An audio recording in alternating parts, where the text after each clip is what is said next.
जय माता दी। आज है तीसरा नवरात्रा, यानी कि आज का दिन समर्पित है माँ चंद्रघंटा को।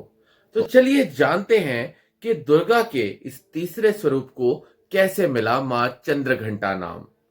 माँ चंद्रघंटा नाम से ही हर तरह का व्याख्यान हो जाता है।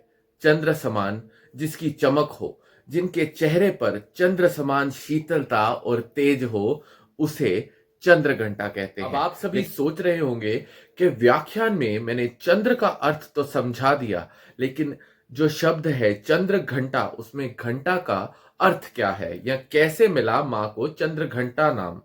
तो कहते हैं एक समय की बात है जब इंद्र आदि सभी देवताओं पर असुरों ने राज्य पा लिया था। महिषासुर ने इंद्र आदि सभी देवताओं को पराजित कर इंद्रासन पर यानी कि इंद्रलोक पर शासन पा लिया था। इंद्र आदि सभी देवता जब त्रिदेव के पास पहुंचे, ब्रह्मा विष्णु महेश, तो उन्हें ये सारा वृतांत जानकर बहुत क्रोध आया। जब तीनों देवताओं यानी कि त्रिदेव, ब्रह्मा विष्णु महेश को बहुत क्रोध आया, तो क्रोध से उन सभी के शरीर से एक तेज उत्पन्न हुआ, और वो तीनों का तेज जब एक जगह जाकर मिला तो उसने सारे विश्व में एक प्रकाश कर दिया था, जिससे उत्पन्न हुई एक स्त्री, जिसको शिव भगवान ने नाम दिया दुर्गा। और मां दुर्गा ने शत्रुओं का संहार किया।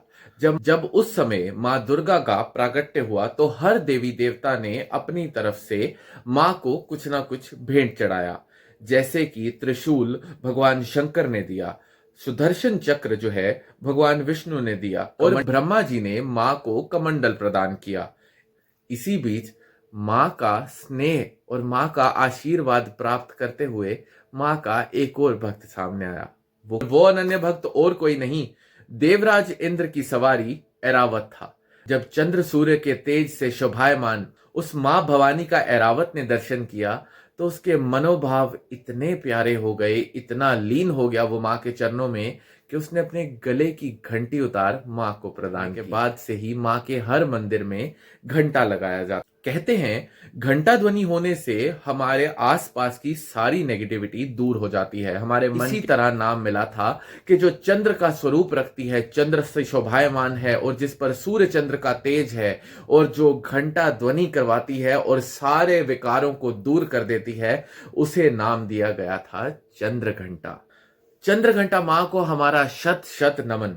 और आज का विशेष भोग है दूध, और माता का सबसे प्रिय फल कौन सा है दोस्तों? केला। तो जब भी आप माँ के मंदिर में जाएं तो दूध और केला अवश्य माँ को चढ़ाएं। और ये थी कथा कि कैसे मिला माँ को चंद्रघंटा नाम। इसी की तरह कल फिर मिलेंगे एक और कथा के साथ। जय माता दी।